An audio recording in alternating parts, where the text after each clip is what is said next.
wala yajuzu sarfuz zakati, dan tidak boleh memberikan zakat, wal fitrati, dan zakat fitrah, illa, kecuali, ilal asnafi thamaniyah, kepada 8 golongan. Alladzina dzakarahumullahu ta'ala fi qaulih, yang telah disebutkan oleh dalam Al-Quran, innamas sadaqat lil fuqara wal masakin wal amilin 'alaiha wal mu'allafati qulubuhum wa fir riqab wal gharimin wa fi sabilillah wa ibnis sabil. Nah, zakat itu hanya ada inama, ya. Inama apa? Lil hasr, pembatasan. Inama itu lil hasr, pembatasan. Sesungguhnya zakat itu hanya untuk siapa? Lil fuqara, fakir, wal masakin, miskin.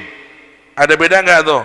Ya, kalau fakir itu enggak punya kerjaan sama sekali, mafi, enggak punya kerjaan, enggak punya penghasilan sama fakir.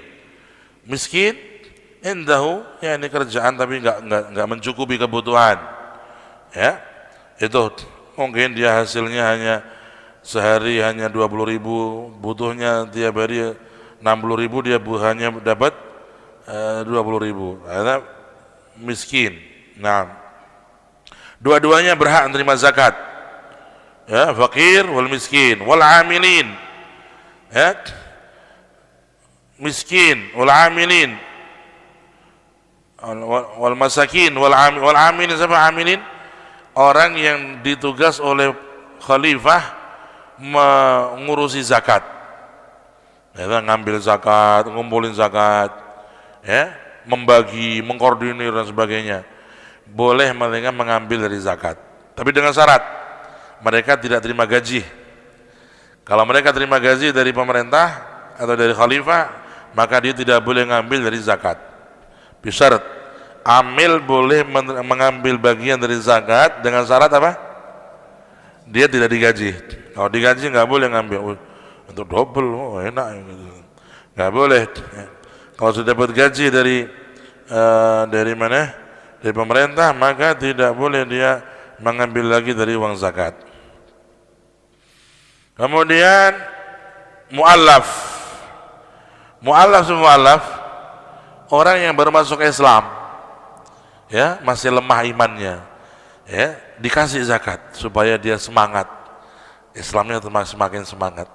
Walaupun dia kaya, walaupun tajir, kan dia senang dunia. Orang kafir biasa senang dunia biasanya. Lu aku suka kok dikai, nggak apa-apa, ini untuk bapak. Wah, Islam kita nyeneng ke yo, gitu. Suka dikai duit tuh. Hatta dia kaya, kalau mu'alaf kasih duit, kasih zakat boleh, gitu. Ya, orang yang masih lemah Islamnya, baru masuk Islam, mu'alaf namanya. Ya, begitu juga orang yang dia dikasih zakat, ada harapan kalau dia dikasih zakat itu dia bisa masuk Islam dan dia bisa mengajak orang lain masuk Islam. Seperti kepala suku. Ini kepala suku ini kayaknya udah mulai tertarik ke Islam nih.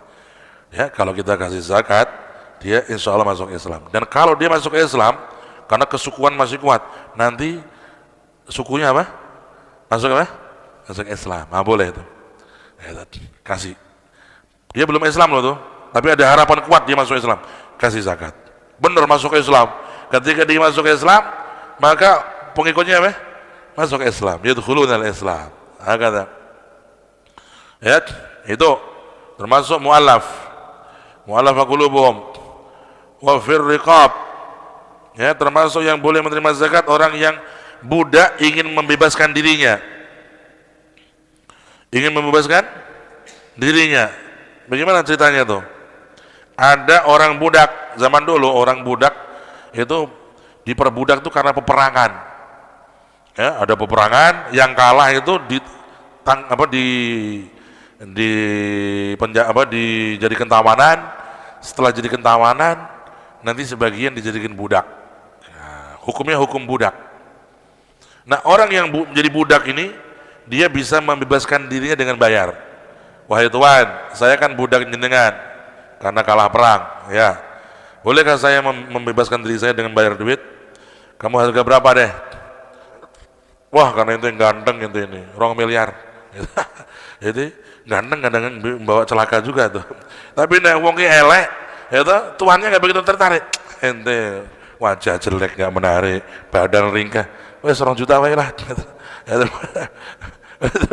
Jadi begitu. Kadang-kadang ketampanan juga nggak terlalu membawa keuntungan. Jadi kalau budak-budak itu ingin membebaskan dirinya, dia diminta oleh majikan bayar sekian, dia bisa datang kepada orang kaya muslim. Ya akhi, ana muslim, ana budak di tangannya orang kafir, ya, atau di tangannya orang muslim. Saya masih status budak, gitu. Saya kepingin membebaskan diri saya, ya, gimana? Kasih dari uang zakat, bayar kepada tuannya, langsung dia merdeka. Boleh dari uang zakat tuh. Tapi sekarang sudah sulit. Itu sekarang jarang budak itu, udah nggak ada mungkin. Kemudian gharimin, orang yang terlilit hutang. Terlilit hutang, ya. Terlilit hutang untuk kepentingan dirinya. Ya, kepentingan dirinya. Ada orang butuh makan, butuh minum, nggak punya, dia utang. Ada orang kepingin mengobatkan anaknya, nggak punya duit, utang. Sudah jatuh tempo nih, itu diutangin sama pihak yang utangin 1 bulan bu ya, tolong jangan terlambat. Ya, datang sama orang yang punya kekayaan, datang, Pak, saya ini orang yang terlilit hutang, anak saya kemarin sakit dan harus diobati dengan operasi yang besar dan perlu biaya besar sekitar 20 juta, kami utang dari fulan dan fulan, ada datanya, ada suratnya. Orang yang kaya bisa mengeluarkan zakat untuk membayar utangnya orang itu, karena sudah jatuh tempo dan dia sudah bisa bayar si orang yang gharim ini. Ya, begitu indahnya orang yang kaya itu kalau dia banyak infak, banyak sedekah, membantu orang yang kesulitan. Ya kan? Juga qala Nabi sallallahu alaihi wasallam, la hasada illa fitnatain. Iri itu ada yang cakep. Kok bisa? Iri ada yang cakep. Ada iri yang indah. Ya kan? Apa itu iri yang indah? Kalau ada satu orang yang alim dan ahli Quran, fahuwa yastaghriq fi awqatihi bil Quran wal ilm. Orang yang ahli Quran, orang yang ahli ilmu agama, yang menghabiskan hidupnya 24 jam dengan Quran. Oh, masya Allah, indahnya nih orang. Kita iri, pengen kayak orang gitu tuh, bagus. Ya, kita kan, tapi kadang-kadang kurang kepingin ya. Kalau ada orang punya mobil Alphard, wah, kepinginnya, ya kan? Wah, ada orang punya villa, ya, punya macam-macam kekayaan, aset ini itu kita kepingin. Seperti waktu zaman Qarun. Waktu Qarun itu menambahkan kekayaannya, orang-orang yang lemah iman dari pengikut Nabi Musa kepingin. Wa ka'anna apa ayatnya? Ya, pengikut-pengikut Nabi Musa itu, wah, kepingin kami seperti Qarun, kata pengikut Nabi Musa. Kita kepingin kami kaya raya seperti Qarun ini, kata pengikut Nabi Musa yang masih lemah imannya. Tapi orang yang dapat apa? Hidayah iman, hidayah taufik dari Allah, merasakan bahwa semua itu hanyalah fitnah dan kenikmatan yang semu, gitu. Iman dan Allah lebih mahal dari segalanya. Hakata, ya. Kalau kita lihat ada orang yang alim, orang yang ahli Quran, hafidh Quran, 24 jam sibuk dengan Quran, sibuk dengan ilmu, sebab sibuk mengamalkan ilmu, asyik dengan Qurannya. Anta iri, itu iri yang bagus. Saya kepingin jadi orang kayak gitu, ya Allah, nikmat deh kalau yang uripe ya Allah. Nah, ya, itu iri yang indah. Dan itu tidak mengharap orang itu hilang nikmatnya. Ya, kita kepingin seperti dia, tapi nggak ada harapan dia kehilangan nikmat itu.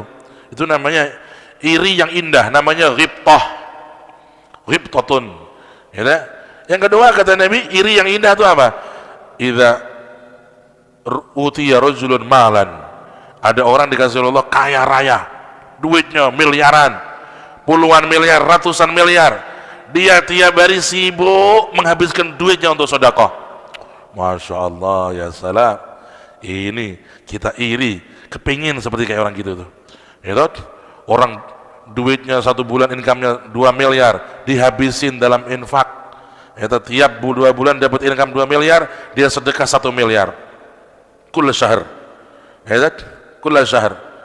Ya, itu ada satu cerita di Mekah, satu orang tuh dia kuliah, terus dia kerja, dapat kerjaan bagus. Ya, ketika di hari pertama pelantikan, dia menjadi manajer di satu perusahaan besar, gitu ya, di ibu kota Saudi. Di hari itu ibunya wafat. Ya Allah, dapat kerjaan yang enak, diuji Allah kehilangan ibu. Dia terbang naik pesawat ke Mekah, dia nangis, gitu, kehilangan ibunya, nangis. Ya, datang sama ulama, gal ya Syekh, ibu saya ini orang yang paling saya cintai, ya, dan saya kehilangan beliau seperti kehilangan nyawa saya sendiri. Saya rasanya udah nggak kepingin hidup nih. Oh jangan putus asa dari rahmatnya Allah. Ibumu meninggal tapi kau masih bisa berbakti kepadanya. Kalau kef, ya, berikan kepada ibumu yang paling kamu cintai. Apa yang kamu cintai sekarang ini? Yang paling saya cintai ya duit, fulus. Khalas, ente dapat gaji dari perusahaan sekarang berapa? Tiap bulan gaji saya 100 juta uang Indonesia. Ya, uang sana berapa ratus ribu real, berapa puluh ribu real. Fikul sehar gaji 100 juta. Kalau ente mau, separuh hartamu setiap bulan keluarkan atas nama ibumu. Kalau marhaba, siap. Ya, tiap dia langsung pergi ke kantor, dia tiap bulan dia terima gaji langsung, separuh untuk dirinya, separuh masuk ke yayasan atas nama ibunya.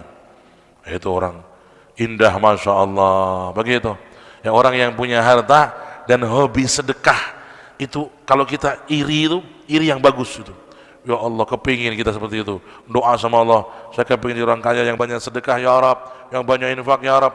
Boleh, namanya ghibtah, tanpa mengharap orang itu kehilangan nikmatnya, kehilangan hartanya. Begitu ya. Kemudian wal 'amilina 'alaiha wal mu'allafati qulubuhum wa fir riqabi wal gharimin fi sabilillah. Termasuk gharim wa fi sabilillah wal gharimin. Termasuk gharim siapa? Orang yang masjid, bangun pesantren, ya, bangun tempat-tempat umum, ya, dan dia utang. Ada orang, ya, mungkin dia orang pemimpin di satu daerah, ya, pemimpin atau leader atau seorang tokoh, kepingin membangun pesantren untuk para santri, atau kepingin membangun rumah tamu di desa itu. Kok nang desa kene iki akeh tamu mampir ya, durung ana omah khusus kanggo tamu-tamu. Bikin, gitu, apa namanya, baitul duyuf, rumah tamu untuk tamu-tamu yang musafir mampir di desa sini, mau nginep gratis di rumah ini, dibangun. Dia utang bangunnya. Ya, orang yang utang untuk bangun kemaslahatan umum nih, pesantren, masjid, hal-hal yang umum. Kalau dia terlilit hutang nggak bisa bayar, maka dibayar oleh uang zakatnya orang lain, boleh. Ya, boleh. Anak ini bangun pesantren, anak bangun masjid, anak utang ke material itu ada utang. Kalau antum ada zakat boleh dibayarkan. Agak, ya, begitu. Tapi kalau langsung nggak bisa. Ini penting nih. Ada orang punya duit zakat langsung untuk bangun masjid, nggak ngaji. Itu nggak ada. Itu fil masajid nggak ada. Wa fil gharimin wal gharimin wa fisabilillah wa ibnis sabil, nggak ada fil masajid, nggak ada. Itu nggak boleh kita ngasih uang zakat langsung untuk bangun masjid, nggak boleh. Mayjuz, nggak sah itu. Ya, nggak boleh. Jumhur ulama itu dah, ya, nggak boleh orang uang zakat untuk bangun masjid, untuk bangun pesantren, nggak boleh. Untuk bayarin utangnya orang yang kelilit hutang karena bangun pesantren boleh. Untuk membayari utangnya orang yang kelilit hutang karena bangun masjid boleh. Untuk membayari utangnya orang yang kelilit hutang karena dia membangun baitul duyuf atau membangun kemaslahatan desa, ya, supaya ini tidak ada banjir, dibikin atau bendungan atau apa, dia utang dan terlilit hutang, nggak bisa bayar, dibayar dengan uang zakat, boleh. Tapi langsung zakat untuk bikin bendungan, nggak ono, itu nggak ada itu. Bangun masjid, bangun pesantren langsung nggak bisa. Nah, orang kaya kadang-kadang gitu, nggak ngaji sama ulama, punya duit, nah, cerita, Pak Kiai, alhamdulillah saya bangun masjid dengan habis 4 miliar dari uang zakat saya. Oh, tuh kobulo begitu. Itu salah. Kasih nasihat, Pak, itu jadinya bukan zakat, itu jadinya sedekah. Bapak harus mengqadha, mengulangi zakatnya. Karena zakat tidak bisa disalurkan langsung untuk bangun masjid. Nggak bisa, bangun pesantren nggak bisa. Oh begitu Pak Kiai. Iya, caranya begini-begini. Oh nggak apa-apa, saya keluarkan lagi 4 miliar. Wah, gue top gitu gitu. Ya, bagus.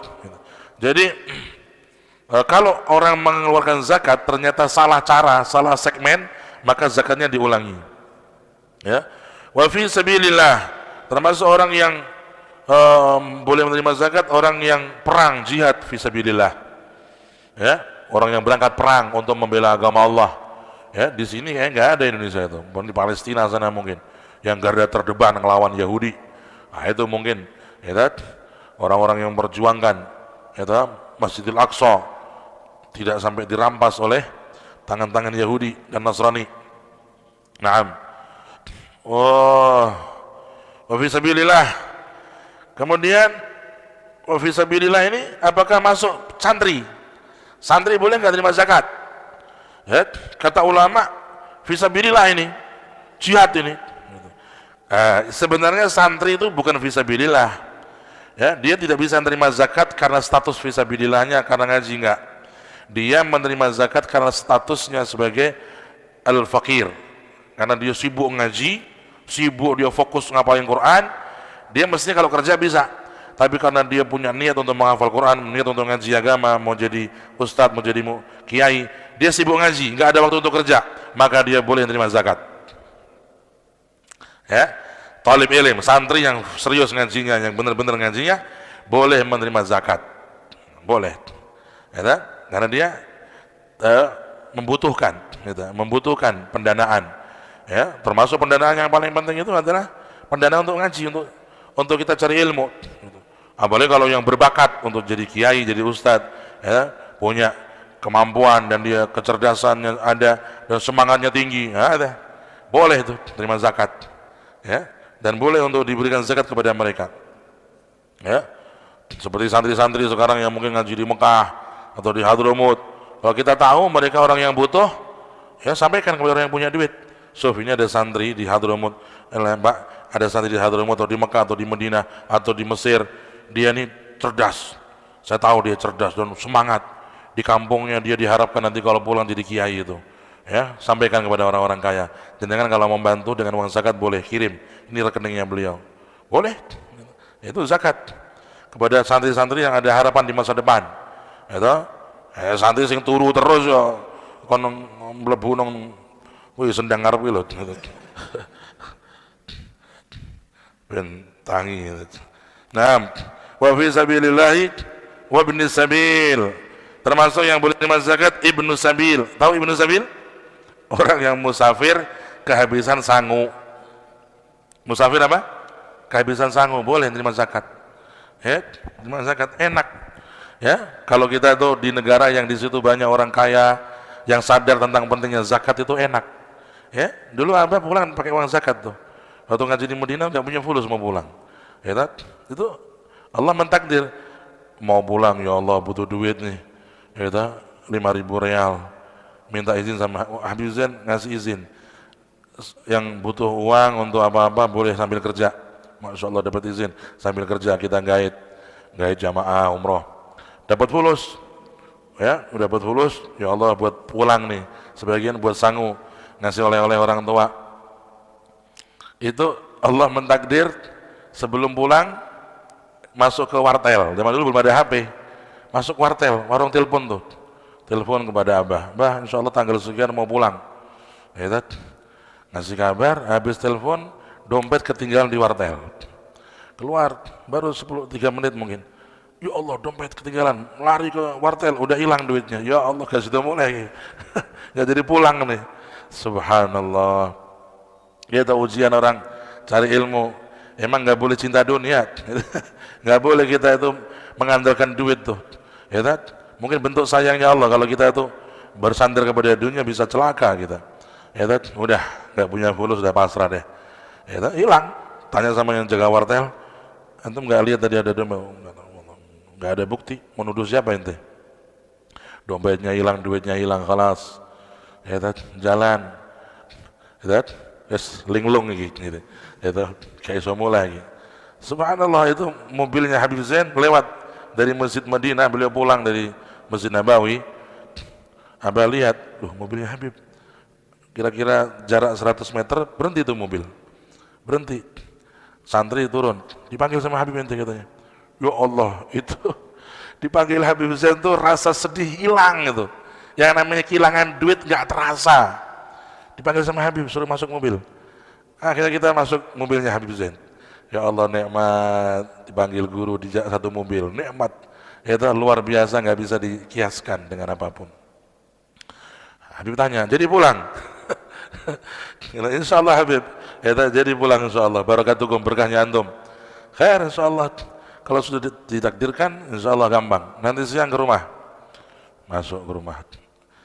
Siang-siang ke Habib Zain, kasih fulus, ini uang untuk kamu. Ini nanti saya titip untuk saudara saya, fulan-fulan ke Bogor, ke Jakarta. Kasih amanah, banyak amplop, isinya duit semua. Suruh ngirim ke kerabat-kerabat beliau di Bogor, di Jakarta. Masya Allah, Habib Zain ada lautan, itu dermawan. Saudara-saudara di Bogor, di Jakarta dibagiin duit semua sama Habib Zain. Wah, ini untuk kamu. Masya Allah, wah mulai tenang di situ mulai. Tidak mungkin guru mulia nitipin duit ke kerabatnya, nggak mungkin anak nggak sampai Jakarta. Ini sudah jaminan full, wah jaminan tiket bilang gitu udah. Wah jaminan selamat. Insya Allah pesawatnya nggak ada apa-apa. Sudah bawa amanahnya waliullah yang agung. Bener. Sampai di Jeddah, ketemu sama teman. Antum sudah punya tiket untuk pulang belum? Kelas. Anda temukan satu orang, dia insya Allah bisa ngasih tiket untuk pulang dengan uang zakat, nanti bisa insya Allah. Diomongin tuh, ini thalib ilm, masya Allah gini mau pulang dan mau dakwah di sana. Kalau antum ada zakat bisa kasih. Oh ya akhir, langsung kasih, nggak pakai mikir, kasih fulus. Itu zaman dulu 1.500 real, berapa tuh? Udah lupa dunia, belum zuhud jadi lupa dunia dia.